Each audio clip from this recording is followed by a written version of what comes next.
완도와 더불어 함께하는 완도 주사랑교회. 오늘 우리 주신 하나님의 말씀은 시편 82편 1절에서 8절까지 말씀입니다. 시편 82편 1절에서 8절까지 우리 하나님의 말씀을 한 절씩 교독해서 읽겠습니다. 하나님은 신들의 모임 가운데에 서시며 하나님은 그들 가운데에서 재판하시느니라.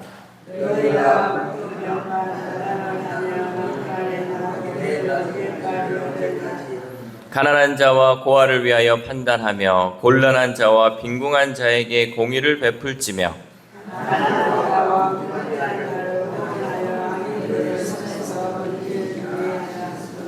그들은 알지도 못하고 깨닫지도 못하여 흑암 중에 왕래하니 땅의 모든 터가 흔들리도다.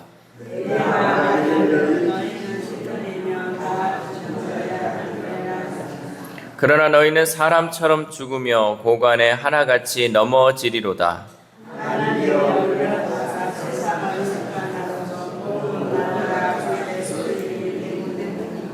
아멘. 할렐루야. 오늘도 하나님 주시는 말씀을 통하여 오늘 하루 하나님의 은혜로 살아가는 귀한 하루 되시기를 소망합니다. 이런 말이 있습니다. 천외천의 경지, 천외천의 경지. 이 만화나 무협지에서 자주 나오는 표현인데 하늘 위에 하늘이 있다라는 뜻이에요. 자기를 최고로 알던 그 절정의 고수가 자기보다 뛰어난 고수를 만났을 때 감탄하는 말, 이럴 때 천에천, 하늘 위에 하늘이 있다라고 하는 거죠. 여러분, 우리가 이제 흔히 말하는 것 중에 하는 것보다 어떤 얘기가 있냐면 뛰는 놈 위에 먼 놈이 있다고요? 나는 놈 있잖아요. 나는 놈 위에 어떤 놈이 있어요? 붙어가는 놈이 있어요. 나는 놈이 붙어가는 놈은 더 이제 자기 거를 쓰지 않고 갈 수 있다라는 거죠. 그만큼 이제 우리가 알고 있는 상식을 넘어서 어떤 이제 존재들이 있을 때 우리는 이제 감탄을 하죠. 내가 여기까지밖에 생각을 못했지만 그 이상의 것이 있다라는 것을 볼 때가 있다는 거죠. 세상에는 자기가 최고라고 여기며 초법적 권력을 휘두르는 사람들이 있습니다. 그러니까 내가 최고인 것처럼 나 위에는 뭐 더 이상 뭐가 없다라고 생각하면서 하는 사람들이 많이 있죠. 그러나 천의 존재이신 하나님을 모르기에 그렇게 어리석게 구는 것입니다. 우리가 아무리 높은 자리에 있고 높은 권력을 휘두른다 하여도 그 위에는 늘 하나님이 있다는 것을 잊지 말아야 한다는 거죠. 오늘 우리가 함께 읽은 이 시편 82편은 모든 권력자 위에 군림하시는 하나님을 묘사하며 왕들에게 정의를 행할 것을 촉구하는 구절이 이 시편 82편입니다. 민주주의 국가에서는 나라를 위해 일하는 일꾼들이 선거를 통해서 선출이 됩니다. 후보자로 나선 사람들은 많은 공약을 제시하며 자신을 뽑아달라고 목소리를 높이죠. 제가 뽑히기만 하면 이걸 이렇게 하겠습니다. 제가 뽑히기만 하면 정말 여러분들을 위해서 헌신을 다 하겠습니다. 여러분 뽑아주십시오 라고 계속 선거 공약을 얘기를 하죠. 그러나 정작 선거 공약들을 꼼꼼히 살피고 당선된 사람이 직무 기간에 그 공약들을 성실하게 지키는지를 살피며 다음 선거 때 그 결과를 반영하는 사람은 많지 않다라는 거죠. 저 사람이 이런 공약들을 했는데 내가 그 공약들을 하고 있는지 살펴보고 이거 안 했네 저거 안 했네 그래갖고 다음에는 저 사람 안 뽑아야지 라고 살피는 사람이 별로 없다라는 거죠. 그렇기 때문에 선거철에만 공약을 남발하고 아무도 책임지지 않는 일이 반복되어서 우리나라의 정치적 수준이 국민들의 기대에 못 미치는 것이 현실이다라는 거죠. 그러니까 우리 국민들이 오히려 어쩌면 더 깨어서 당을 떠나서요. 이제는 당을 떠나서 저 사람이 정말 진실된 사람인가? 저 사람이 정말 하나님을 경외하는 사람인가? 우리가 이제 그것을 볼 수 있는 눈이 있어야 한다는 거죠. 그래서 자기 마음대로 행하는 사람이 아니라 정말 국민들을 위해서, 나라를 위해서 정말 희생과 헌신을 하는 그 사람인지를 우리가 살펴볼 수 있어야 한다는 거죠. 하나님은요, 모든 재판장 위에 서신 최고의 권위자이시죠. 우리 1절 말씀 시작. 하나님은 신들의 모임 가운데 서시며 하나님은 그들 가운데에서 재판하시느니라. 아멘. 이 본문에서 신들의 모임에서 이 신은 누구를 가리키냐면 통상적으로 왕들을 가리킵니다. 고대 왕들은 신의 대리자라고 여겨졌기 때문에 왕들이 최고의 권위를 가졌습니다. 그러니까 신들의 모임 그러면 이 왕들을 가리킨다라는 거죠. 하나님은 그런 왕들을 재판하신다라고 말씀하시죠. 하나님이 꾸짖으시는 왕들은 하나님을 대신해 이 땅에서 심판을 수행하는 자들로 오늘날은 하나님이 세우신 위정자들이라고 할 수 있습니다. 그런데 하나님이 위임하신 그 권위를 잘못 사용했기에 하나님께서는 재판하시며 꾸짖으신다라고 말씀하신 것입니다. 하나님은 그들이 불공평한 재판으로 악인의 편에 들었고 가난하고 힘없는 자들이 악인들의 손아귀에 붙잡혀 고통당하고 있음을 아신다라고 말씀합니다. 우리 2절에서 3절 말씀 시작. 너희가 불공평한 판단을 하며 악인의 낫 보기를 언제까지 하려느냐. 가난한 자와 고아를 위하여 판단하며 곤란한 자와 빈궁한 자에게 공의를 베풀지며. 아멘. 언제까지 너희가 악인들의 그 낯을 봐주고 또 곤란한 자와 빈궁한 자, 가난한 자와 고아를에게 언제 이 공의를 베풀 거냐라고 하나님이 재판하시고 바라보고 계신다라는 것이죠. 하나님은 지상의 모든 통치자에게 이 사회적 약자들을 돌보라고 명령하셨습니다. 가난한 자, 고아, 또 곤란한 자와 빈궁한 자들은 통치자들이 특히 더 관심을 갖고 돌보야 하는 사람들입니다. 그러니까 사회적 약자를 통치자들은 더 살펴봐야 한다는 거죠. 그런데 여러분, 정치나 이런 것들을 보면 어떻습니까? 잘 사는 사람, 이 사람들이 어떻게 하면 돈을 더 벌 수 있을까? 어떻게 하면 더 잘 살 수 있을까? 더 몇 대까지 이 재산을 물려줄 수 있을까? 이런 것을 이제 공모하면서 내가 가진 것들을 더 불리기 위해 생각하지, 사회적 약자, 또 세상에서 소외된 사람을 위해서 힘쓰는 사람은 별로 없다라는 거죠. 시대가 또한 아무리 정의롭고 풍요로워도 이 사회적 약자는 늘 있기 마련입니다. 우리나라가 전쟁이 있었던 1950년대 이때뿐만 아니라 오늘날에도 계속해서 사회적 약자는 있다라는 거죠. 나라는 잘 살고 풍요로운데 사회적 약자는 세상의 변해도 계속해서 있는 것이 사회적 약자라는 거죠. 그런데 이런 통치자들뿐만 아니라 우리들도 이러한 약자들을 위해 더욱더 주님의 사랑을 드러내야 할 줄 믿습니다. 우리도 이런 책임들이 있다라는 거죠. 이웃 사랑에 있어서 나와 같은 수준의 사람을 사랑하는 것이 아니라 나보다 연약하고 나보다 부족한 사람들, 이런 사람들을 우리가 돌보는 그러한 책임이 있다는 거죠. 특별히 교회 안에서 약자들이 더 많이 있는데 그들을 돌보고 관심을 가짐을 통하여 하나님의 사랑을 드러내고 하나님의 공의를 나타내야 할 줄 믿습니다. 그러나 대부분의 왕들과 통치자들은 하나님께 받은 사명을 알지도 깨닫지도 못했습니다. 우리 5절 말씀 시작. 그들은 알지도 못하고 깨닫지도 못하여 흑암 중에 왕래하니 땅의 모든 터가 흔들리도다. 아멘. 공의를 실천해야 할 왕이나 통치자들이 오히려 부패하여서 약자들을 억압하는 것은 역사적으로 흔한 일이었어요. 그러니까 이 공의를 통해서 이 악인들을 처벌하고 약자들을 돌보아야 하는데 오히려 부패해서 약자들을 억압하는 것이 역사적으로 흔했다라는 거죠. 이러한 시대적 위령자들이 사명을 망각하면 시대의 부패는 더욱 누적될 수밖에 없고 힘없는 백성의 분노가 한계치를 넘으면 결국 폭발해 온 나라를 뒤흔들 수밖에 없었습니다. 그러므로 통치자들은 자신들이 유한한 존재임을 잊지 말아야 합니다. 자신들에게 세워진 이 권위, 하나님이 부어준 그 위임한 그 권위가 유한하다라는 것을 잊지 말아야 한다는 거죠. 스스로를 지극히 높다 여길지라도 결국 한 줌의 흙으로 돌아가는 삶이라는 것을 그들은 깨달아야 한다는 사실입니다. 우리 6절에서 7절 말씀 시작. 내가 말하기를 너희는 신들이며 다 지존자의 아들들이라 하였으나 그러나 너희는 사람처럼 죽으며 고관에 하나같이 넘어지리로다. 아멘. 내가 말하기를 너희는 신들이며 다 지존자의 아들이다. 그만큼 높은 자리에 있고 높은 사람, 고귀한 사람들인데 그러나 너희는 사람처럼 죽으며 고관에 하나같이 넘어진다라는 그 사실을 잊지 말라라는 거죠.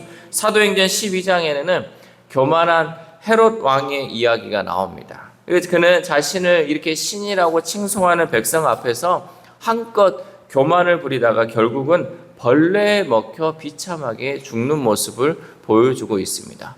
그가 막 연설을 하고 설교를 하니까 막 사람들이 와, 저것은 신의 소리다 했을 때 이것을 하나님께 영광 돌리지 않고 자기가 진짜 신이 된 모양 이것을 이 교만한 모습을 누리다가 결국은 그의 최후가 어떻게 됐어요? 벌레에 먹혀 죽는 꼴이 되었다라는 거죠. 평소에 우습게 보던 이 벌레나 작은 바이러스 같은 질병으로 쉽게 목숨을 잃는 것이 바로 인간입니다. 우리는 얼마나 연약한지요. 여러분, 우리 몸 안에 흐르는 이 혈관 하나만 끊어져도 우리는 죽을 수밖에 없어요. 우리는 작은 바이러스 하나가 내 몸에 들어와 가지고 내 몸을 망가뜨려도 어떻게 할 수가 없는 것이 우리의 존재라는 거죠. 우리는 이렇게 유한하고 연약한 존재라는 것을 잊지 말아야 되는데 마치 우리가 그냥 뭔가 권력을 가지면 신이 된 것처럼 이 권력을 막 부린다라는 거죠. 우리는 이것을 우리의 유한한 존재, 연약한 존재라는 그 사실을 잊지 말아야 한다는 거죠. 그러므로 아무리 막강한 권력을 가진 사람이라고 해도 자기 위에 하나님의 계심을 기억하고 늘 겸손해야 할 줄 믿습니다. 이것이 권력자나 통치자에게 해당되는 것이 아니라 바로 우리에게도 해당되는 거예요. 여러분, 우리가 교회에서 높아봤자 얼마나 높아지겠어요? 사회에서 높아봤자 얼마나 높은지 있겠어요? 우리는 유한한 존재예요. 하나님이 치시면 오늘이라도 당장 지금 이 순간이라도 우리는 갈 수밖에 없는 연약한 존재예요. 늘 우리는 교만하지 않고 늘 겸손하게 하나님 앞에 엎드려야 돼. 우리는 하나님의 통치 아래 있고요. 하나님의 말씀에 순종하지 않으면 우리의 생명, 우리의 호흡이 언제 끊길지 모르는 존재이기 때문에 늘 하나님 앞에 겸손하게 나아가야 한다는 거죠. 마지막으로 시인은 하나님이 나타나시기를 간절히 소망하며 시를 마칩니다. 우리 8절 말씀 시작. 하나님이여 일어나사 세상을 심판하소서. 모든 나라가 주의 소유이기 때문이니이다. 아멘. 하나님이여 일어나 세상을 심판하소서. 왜? 모든 나라가 하나님의 소유이기 때문에 하나님께 이 세상을 나타나기를 원하고 있습니다. 모든 나라가 하나님의 소유이기에 시인은 하나님이 일어나서 세상을 심판하기를 촉구하고 있습니다. 여러분, 완전한 공의는 하나님이 직접 다스릴 때에만 가능한 줄 믿습니다. 이 세상에 그래서 완벽한 공의는 없다라는 거죠. 완벽한 심판도 없고요. 완벽한 것 자체가 이 세상에는 찾아볼 수 없습니다.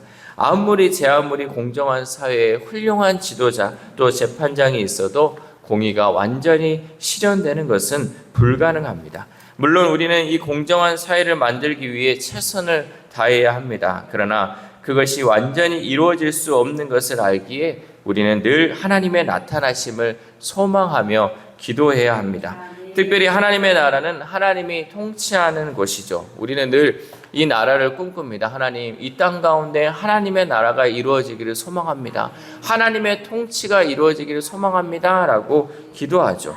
그런데 우리가 하나님의 나라를 경험하려면 내 자아가 하나님의 통치권 안으로 들어가야 합니다. 근데 내가 하나님의 통치권 안에 들어가지도 않으면서 하나님 나라가 이루어지기를 소망하면 안 된다는 거죠. 내가 하나님의 통치권 아래 들어갈 수 있을 때에 하나님의 나라가 이루어질 수 있다는 거죠.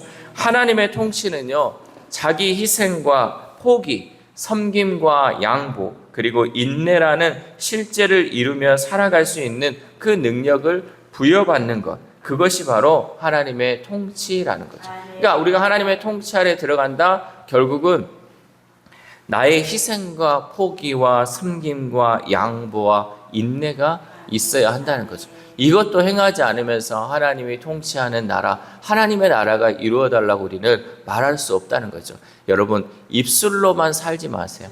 삶으로 살아갈 수 있기를 소망합니다. 포기할 때는 포기하고요. 인내할 것들은 인내하고 섬김과 양보를 통해서 하나님의 나라가 정말 내 삶 가운데 실제적인 삶으로 이루어질 수 있도록 더 기도하고 더 실천할 수 있기를 소망합니다. 그러므로 우리는 하나님의 나라의 그 최고 가치를 위해 기꺼이 나 자신을 희생하며 섬기고 양보하고 인내하며 기다려야 할 줄 믿습니다. 사랑하는 우리 사랑교회 성도 여러분, 하나님은 세상의 통치자들을 세우셨습니다. 그것은 하나님이 그들을 통해 이루고자 하는 목적이 있기 때문입니다. 그렇기에 하나님이 세우신 통치자들은 자기 위에 하나님이 계신다는 사실을 기억하고 공정하고 올바른 공동체를 세우기 위해 힘써야 합니다. 하지만 이 모든 것은 그 사람들의 책임에만 맡겨놓을 것이 아니라 우리가 그 통치자들이 그것을 깨달을 수 있도록 더욱 기도해야 할 줄 믿습니다. 하나님의 완전하신 통치가 이루어질 수 있도록 위정자들이 하나님을 경외하고 하나님의 마음으로 세워져 나갈 때 그 가운데 하나님의 나라가 이루어질 줄 믿습니다. 이 새벽 우리가 함께 기도할 때 하나님, 우리나라를 불쌍히 여기시고 긍휼히 여겨 주옵소서. 그동안 세우신 지도자들이 하나님을 경외하지 않고 자기 마음대로 권력을 부리다가 백성들이 피해를 보면서 살아왔습니다.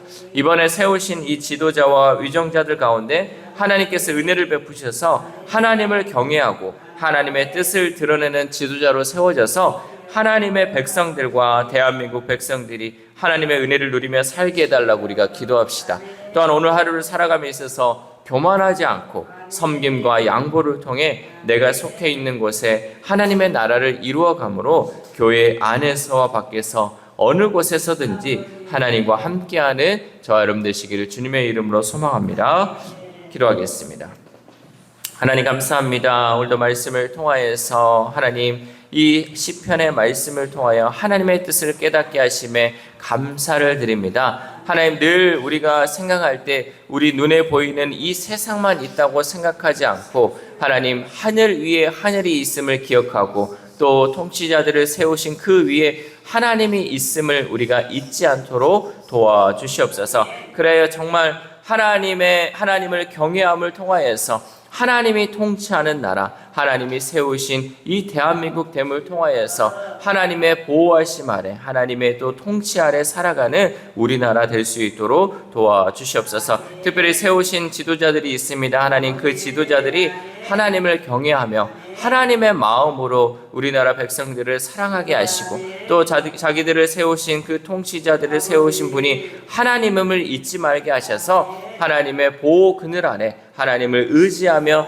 하나님의 통치에 순종하며 살아갈 수 있는 우리 통치자들 또 위정자들 될 수 있도록 도와주시옵소서. 하나님께서 함께 하실 때 그 모든 것이 완전하게 이루어질 줄 믿습니다. 우리가 더욱더 깨어 기도하게 하시고 더욱더 이 나라를 위해서 또 위정자들을 위해서 더 기도하는 우리 주사랑 공동체 될 수 있도록 함께하여 주옵소서. 또한 아픈 환우들을 위해서도 기도합니다. 하나님, 늘 하나님의 은혜가 있고 하나님의 치료하심이 있음을 믿고 간절히 기도하는 우리 환우들 되게 하셔서 하나님의 치료하심 또 하나님의 회복하심을 경험하여 온전히 하나님께만 영광 올려드리는 우리 환우들의 삶이 될 수 있도록 도와주시옵소서. 또한 우리의 다음 세대, 우리의 자녀들이 있습니다. 하나님, 우리의 다음 세대들이 살아가는 그 세상이 정말 하나님이 통치하는 그 세상 되기를 소망합니다. 정말 세상에 악이 많고 또 통치자들이 정말 부정과 부패 속에서 우리 자녀들이 그 고통 가운데 살아가는 것이 아니라 하나님이 통치하는 나라, 하나님이 세우신 나라들을 통하여서 우리 자녀들이 정말 하나님의 은혜 가운데 살아갈 수 있는 그 나라 될 수 있도록 주님 도와주시옵소서. 또한 오늘 하루를 살아갑니다. 하나님, 먼 거리를 오고 가는 우리 성도들도 있고 또한 오늘 하루 또 여러 가지 계획 가운데 진행하는 우리 성도들의 삶도 있습니다. 또 시험을 행하는 성도들도 있고 하나님 여러 가지 기도하는 우리 성도들이 있습니다. 하나님, 그 삶 가운데 하나님께서 친히 함께하여 주심을 통하여서 어느 곳에서 무엇을 하든지 간에 하나님의 은혜로 살아가는 우리 주사랑교회 성도들 될 수 있도록 오늘 하루 주님께서 인도하여 주시옵소서. 이 모든 말씀 우리를 구원하여 주신 예수 그리스도의 이름으로 기도드립니다. 아멘.